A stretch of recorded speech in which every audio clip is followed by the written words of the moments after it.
Hello, I'm Victoria Pasquantonio, Education Editor at the PBS NewsHour. We've been in Chicago for 3 days for the National Association of Media Literacy Education Conference, or NAMLE. Today's guest is the Executive Director of NAMLE, I'm going to say that one more time, of the National Association for Media Literacy Education. Welcome, Ciulla Lipkin. Thank you for having me, Vicki. This is really exciting. We have a bunch of teachers and our regular NewsHour viewers who have sent questions in about the state of the news media. What is media literacy? How can we teach our children to be smart media consumers? Fake news, I'm sure, is going to come up. Okay. Perhaps why we shouldn't be calling it fake news. But let's get started with what is media literacy? Great. So we define media literacy as the ability to access, evaluate, analyze, create, and act using all forms of communication. So even in a simpler definition, it's an expanded definition of literacy. So it's no longer sufficient to just talk about foundational literacy, print, writing, and consuming with text.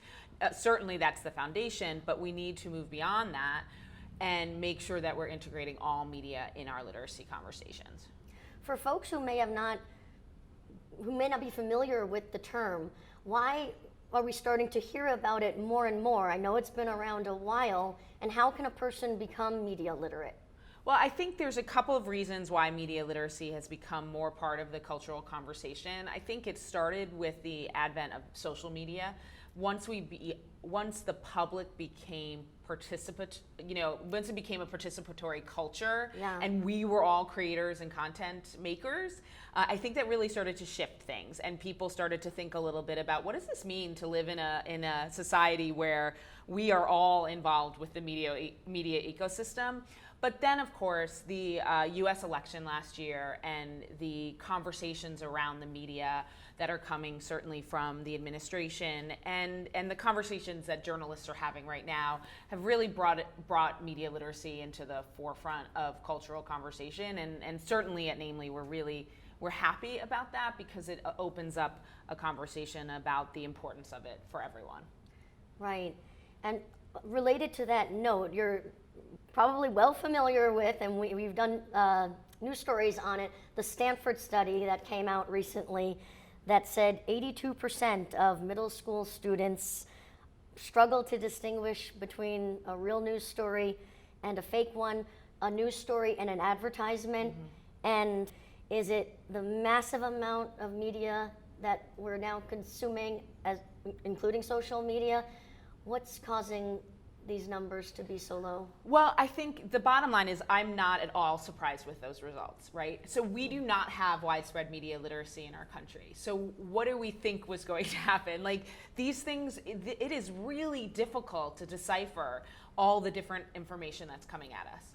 And we do not do a good job overall in this country teaching kids how to do it, how to decipher, how to understand it, how to think like a media literate person. So of course, how would they know? How would they know? Just like we see in the digital citizenship space where we're so surprised with all of these controversies and all of the cyberbullying. Well, what do you think was going to happen? We haven't taught them how to live in this world. So to me, what's good about a study like that is it, again, puts it into the forefront. It puts it into the conversation, and we're now able to say, look at what's happening and look what we need. And so to me, it's the reason that is low and the reason that we're not seeing more understanding of the information ecosystem is because we don't have widespread media literacy in this country. With that said, there's extraordinary media literacy happening in this country, and there's amazing best practices and teachers around the country and organizations around the nation doing amazing work, but it's not widespread. And until it's widespread, we will keep seeing this, until it's widespread and until we're really, making sure that every classroom has it. Let's talk about some of what the teachers are doing, and I think that could probably include parents and the public as well. Adults need to know these skills too, mm-hmm. To tell what is a reliable news source or piece of media and what's not. This is a question from a geography teacher, Joanne, a 7th grade social studies teacher rather, from Lee's Summit. So her question is, how can educators teach students how to identify whether a source is credible or not? So I think, so that's a really big question, right? I think the bravest people in the world are people that teach middle school. So I just want to say that out loud. I have a middle schooler, so good for you, 7th grade teacher. I'm so impressed already. The truth is that there are, like I said, a lot of really, really wonderful organizations that are doing great work. And I think what we need is we need teachers like the one that just asked this question to get the support they need to answer that question. So there are resources available. There are teacher training programs that are available. There are workshops that are available. But really, I can give you platforms. For example, the News Literacy Project's Checkology. The Learning About Multimedia Project has some wonderful resources about news. Their Newsomatic is a wonderful app for students, certainly in the upper elementary grades. So there's certainly resources that are available, and you can certainly find it on namle.net. But more importantly, we need teachers that are interested in media literacy in their classroom to be talking to their administrators and to be talking to their district leaders and talking about how do we get professional development, how do we get the training, and how do we get the funding to support us in integrating this into our classroom. Because truthfully, that question of how do we teach kids how to decipher credibility is an enormous question, right? And there is not one simple answer to it. It is going to take training. It is going to take a very fluid education system because the information ecosystem is going to continue to evolve, right? So once we figure out how to do all this, all of a sudden everything's going to change. So we have to be fluid. We have to be on our toes, and we have to have our education systems on their toes. So that means engaging our administrators. That means engaging our districts and engaging legislators on the state level, because teachers in every classroom need more support. We need more funding for media literacy training, and we need to be able to curate these amazing resources that are out there. So NAMLE has organizational partners that have amazing resources. We have lots of different links on our website, but ultimately it's going to be growing communities of people passionate about media literacy within schools, within districts, and within states. So current events plays a huge role in media literacy. And if you're just tuning in now, we're talking to Ciulla Lipkin, who is the Executive Director of the National Association for Media Literacy Education. And we put the question out to the NewsHour audience, as well as teachers, educators, parents, concerned citizens, about what do they need to know? What do you need to know to be media literate, to exist in a world of social media that's all over the place, as well as the news, as well as, politics. And so this is a question from Michael Milton. He's a U.S. and world history teacher from Massachusetts. And he wrote, how should we handle our current situation where the president calls unflattering news fake news? So it's really tricky right now, right? So it's a really tricky, concerning situation where a lot of what we're seeing is a real kind of negativity, or not like a cynicism about the media, about news, and it's something that we have to address. Right? We have to make sure that we're vigilant about it. And I think the best way to do it, and what I see teachers doing, is being willing to really dig into multiple sources and to identify, like the best practice. This is what I love when teachers do, right? I love when teachers take an example of a story, a current event story. Say let's talk about healthcare. We're talking about healthcare a lot in our country. Mm-hmm. So taking an issue like healthcare and looking at how does Fox News cover it? How does CNN cover it? How does BuzzFeed cover it? How is the president tweeting about it? And how are the press conferences that are happening in the White House covering it? Okay. And really being willing to see a kind of a buffet of options with how it's being covered, and then teaching our students to ask questions about it, right? Ask what is missing from this coverage. What is the bias that we're seeing? What is the bias that you bring to it, right? And to really be able and willing to bring media into the classroom. And then being willing to bring actual media tools into the classroom. Because that's the one thing that I didn't say before, is that really one of the best ways to get kids to understand and students to understand media systems is for them to be part of that media system and for them to be creating it and for giving them a camera and say, you do a piece about healthcare now. You've taken all of this in, now you do it. And you create a video, you create a news piece about it. And it will get them to really start thinking about the limitations of the media, about the bias within media, and about issues like credibility. So I think ultimately, we in the US, we want so badly to have a free press. And First Amendment is so important, and it's so important within the media literacy conversation. So we have to be vigilant as educators, but we also have to be really careful to be nonpartisan, because our students are not from red states or blue states. They're all, we have to be thinking about all students, regardless of their, ideological beliefs, their political beliefs.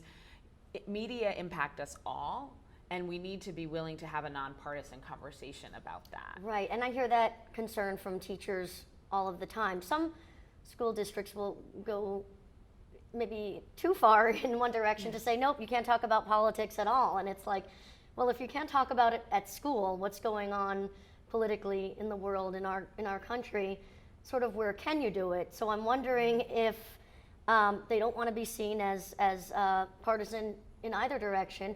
If you use these skills about what makes a news source reliable or trustworthy, then it's the kids figuring it out, and you don't have to worry about inserting any political opinions and upsetting. I think you bring up, I think you bring up a really good point, because I think there's nothing more, there's nothing that scares me more than shutting down the conversation just because it's hard and just because we don't know quite how to have the conversation.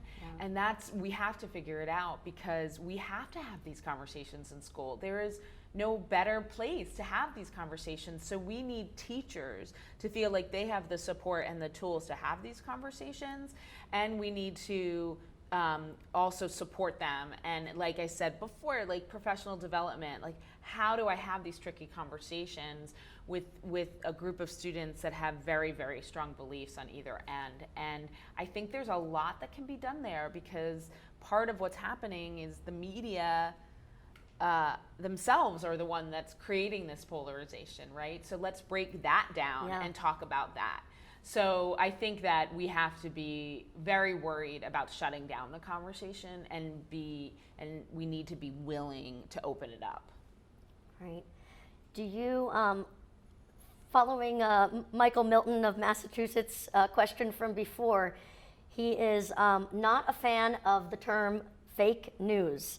What should we be calling it? Is there a way to, because it encompasses news that has mistakes in it, intentionally false news, which I think most people still think of fake news as being fake news websites. Yeah, so I'm not a huge fan of the phrase fake news either. One thing that I can say about fake news is that it has opened up the conversation about media literacy, which I am really grateful for. And so let's start there. That one thing, bringing fake news into the conversation, has allowed us to broaden the conversation.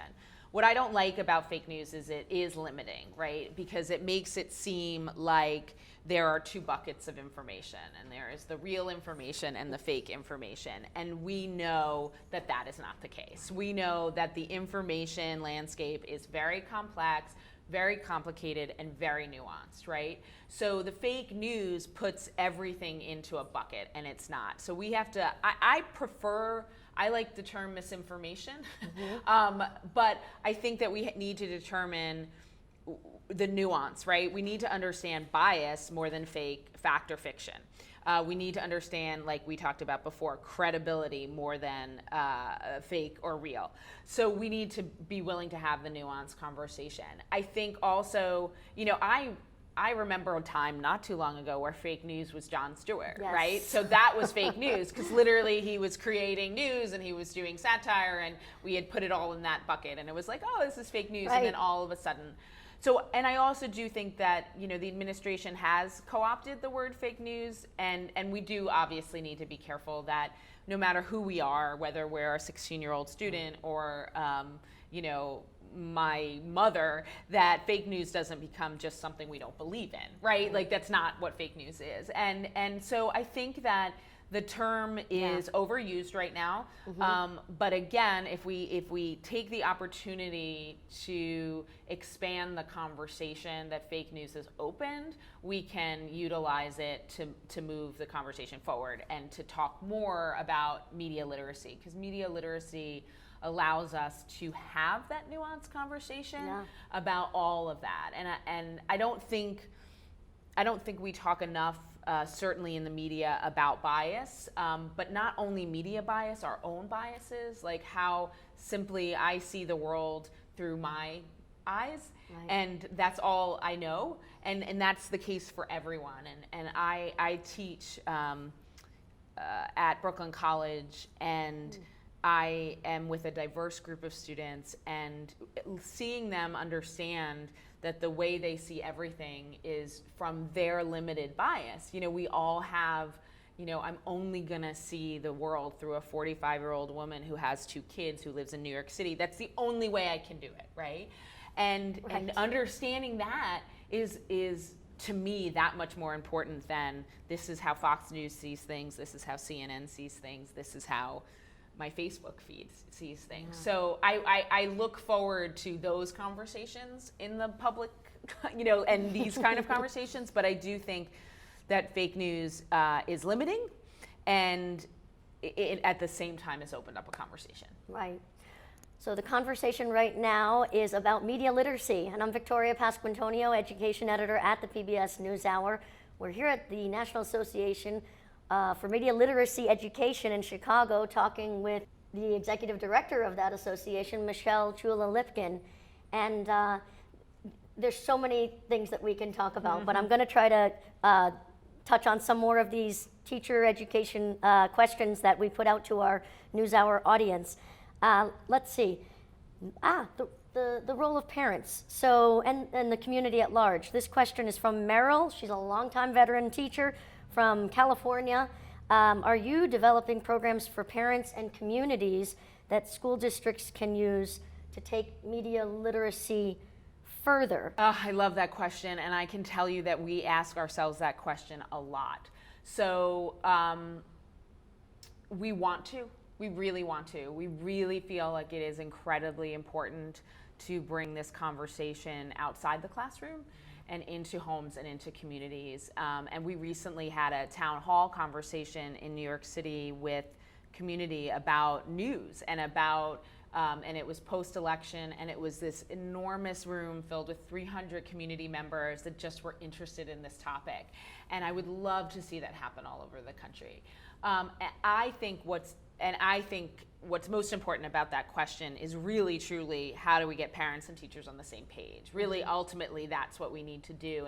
And I have found that what's difficult right now is that it has happened very quickly where the home and school line has become blurred. Like it used to be very separate, right? And I do think the advent of social media has blurred these lines between what is in the school's territory, what is in the home territory. And now we have like a 24/7 life in a different way than we used to. I used to go home and I didn't really, school was not a part of my life until I went back, right? And that's just not what's happening. What's happening outside is coming into the classroom. What's happening in the classroom is going home.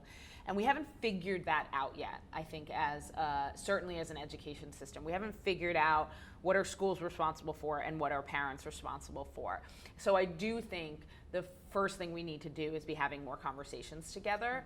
So I would love to see community conversations about this and to really get face to face with people about it.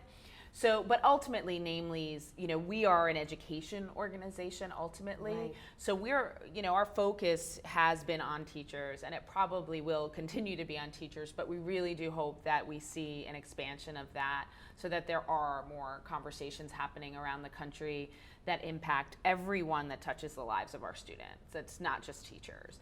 I think the difficult thing with what we're seeing right now in education and what we're seeing in the media is that it's all happened very fast. These changes Yes. have been unbelievably Right. fast, and I don't necessarily think we take a step back and recognize that.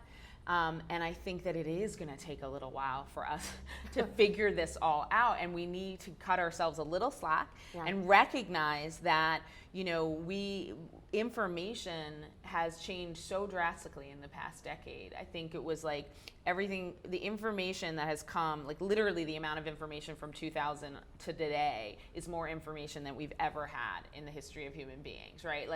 And so how do we process that? Like, that's enormous shift. That's an enormous shift. And I think our expectations of where we're supposed to be at are probably unrealistic because we are all trying to figure out how to best educate around all of this digital life, and we are all trying to figure out what it means to parent in this digital life, what it is to teach. And I would say that the only thing that I would really, really encourage us to do is make sure students are part of the conversation. That when we do bring people together, that there are students in the room. I find that we talk a lot about youth, but we don't talk enough with them. Okay. And they have a lot to share and a lot to teach us. So that would be one thing that I would love to see happen. So it's not only about the parent voice or the community voice, it's also about the student youth voice. Right. Yeah. And are they getting a bit of a mixed message? I'm thinking about the technology now, and the technology in classrooms, but also I heard one speaker say a couple days ago, when you're at the playground and your child's playing, maybe just as a parent, it's time to put down the cell phone and really enjoy the moment. And I sort of thought, well, therein lies the problem, because they can't put down the cell phone. And there seems to be some scientific reasons for that in terms of the physiological, the biochemical with the phones as little sources of addiction. I think that's such an important point, and I actually love having this conversation because I talk to a lot of parents and I talk to a lot of kids, and most of what I hear from kids, it really is about the hypocrisy of their parents, right? And I mean, kids, certainly middle schoolers and teenagers, I have them, they're like hypocrisy radars. Like, they just want to see us like they want to catch us in a hypocritical stance of what we told them to do. But the truth of the matter is that we are on our phones, and then we're telling our kids not to be on their phones, or they're on their phones too much. Or we want technology in the classroom, and then we say they're on their computer too much at the end of the day. Like, we send such mixed, confusing messages to our students about this. Like, we need to come to terms that technology is a part of our lives, right? It is part of our lives, and we need to teach parents how to role model, because kids are looking at what you do more than what you say, and we know this, and this is not new. Like, this is before technology ever became a huge part of our lives. I was watching what my parents were doing more than I was listening to what they were saying, let's be honest. So we have to be willing to understand our media use, and we have to be willing, again, to have conversations with our kids about it. And I'm stunned by the disconnect between parents and students. I will literally talk to, in a school, I will go and talk to the parents, and the next day talk to the students of those parents. And if they could just talk to each other, they would realize that their joys about media and technology are the same, and their concerns about media and technology are the same. Kids are very smart about media and technology, and they have concerns. They do wonder. I mean, I have quotes from ninth graders about, I'm really concerned about how much I use my social media apps. I'm concerned about the darker sides of the internet. Yeah. And they're not telling their parents that, and their parents are making assumptions. So again, I have a common theme in what I say, and it's really like, can we talk to each other? Can we have conversations? And one of the things I love about media literacy conversations is that I heard it today. It's like it's really about curiosity, and it's really about inquiry, and it's about talking to each other and having parents be able to talk to their kids and say, "What are you doing right now? Why, talk to me about this app that you love," or bringing media into their homes rather than kind of like vilifying it. And so I think the bottom line is we have a lot of work to do as far as the disconnects. But again, I think that this has happened really fast, and we have to remember that certainly, I know, we're the last set of parents to know the world before the internet, Right. and that's a huge, huge shift. And so we have to recognize why there is a disconnect, and then work to remedy it. Right. Okay, we have a couple more questions from our NewsHour audience of the question of media literacy. This is from Ed Casey, right outside of Chicago, 7th grade language arts and social studies teacher. And he asks, what are the most overlooked aspects of media literacy? That's a great question. I think that it kind of goes back to this idea of we're not talking enough about our own personal bias, and what our experience in life, how that shapes the way we interpret media messages. I don't think we spend enough time about that. I think we spend a lot of time on the media and the industry's bias. And I think that it's really important for youth to understand what their personal lives, personal values, personal beliefs, how that impacts the way they receive messages. I also think that this idea of my favorite key question in media literacy is, I should say there's two. How do different people interpret this message? Right. And what's missing? I think what's missing from this message is such an important conversation to have, and you can have it with kindergartners just with a picture, right? And to be able to ask that question, to be able to watch all these different sources and be able to explore all these different types of media and then say, what didn't you see? For people to even, I explore a lot of frontline documentaries in my class, and they're wonderfully created pieces, but there's stuff missing, right? Who's not interviewed? Why do you think that is? Sometimes it could simply be because they couldn't book that person, right? Or they simply have this amount of time to have this interview. And understanding what's missing and why, I think, is so, so important. Okay, so here's the last question, also from Ed Casey. Ed. Possibly related to what you just said in terms of moving forward, because at this conference I've heard you talk about the future. Yeah. So where are we going as a society? I'm wondering what's on the horizon, or I should say Ed Casey is wondering what's on the horizon. Thank you, Ed. He's with a great group, by the way, #WorldGeoChat, which is a wonderful group of geography teachers. And they put forth some great questions on here. But what is on the horizon that we should better be preparing our students for? So we had a very important conversation during our pre-conference day about artificial intelligence. So I would say that that's something we have to have our eye on, is AI and kind of this idea, what does that mean? What does virtual reality mean to, and so the advancement of technology, how does that impact us? So I think looking forward, those are the conversations, or at least that's what we need the researchers and the scholars to be thinking about. Wow. With that said, we have a lot of work to do still in where we are now, and I'm a broken record about this, but we do not have widespread media literacy in this country. So we need to start there, and we need to be willing to